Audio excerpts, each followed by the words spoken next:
ITI second year engineering ড্রয়িংয়ের উপর MCQ question, পরীক্ষা খুব কাছে, এগুলো ভালোভাবে দেখো। প্রথম question, identify the type of rivet. অনেকগুলো রিভেট দেওয়া আছে, এটা কি রিভেট? এটা snap head rivet. Second question, identify the type of welding joint. অনেকগুলো ওয়েল্ডিং জয়েন্ট দেওয়া হচ্ছে, এটা কি জয়েন্ট? না, এটা হচ্ছে ডবল ভিভার joint. Third question, identify the type of welding joint. এখানে স্পট ওয়েল্ডিং না ডবল জে না স্টার না স্টিম, বিভিন্ন ধরনের ওয়েল্ডিং জয়েন্ট দেখানো হয়েছে, এখানে হচ্ছে স্টার্ড ওয়েল্ডিং।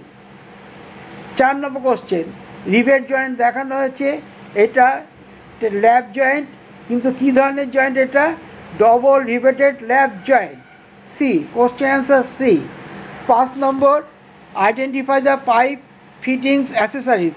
পাইপ ফিটিংস নানা রকম হয়, ক্যাপ হয়, প্লাগ হয়, কাপলিং হয়, রিডিউসার হয়, এটা হচ্ছে রিডিউসার, এটা হচ্ছে reducer. Identify type of pipe joint, আরেকটা পাইপ জয়েন্ট দেখানো হচ্ছে, এটা কী ধরনের পাইপ জয়েন্ট? এটা হচ্ছে এলবো 45 ডিগ্রি, অর্থাৎ 4 নম্বর কারেক্ট অ্যান্সার। নেক্সট 7 নম্বর কোশ্চেন, কয়েকটা ভি জয়েন্ট দেখানো হয়েছে, সিঙ্গেল ভি বার জয়েন্ট, সবই বার জয়েন্ট। কি জয়েন্ট এটা? এটা single U bar joint. C হচ্ছে অ্যান্সার। নেক্সট কোশ্চেন হচ্ছে, এখানে একটা identify the type of rivet, আবারও রিভেট দেখানো হয়েছে, snap head, pan head, counter head, এটা হচ্ছে কাউন্টার হেড রিভেট।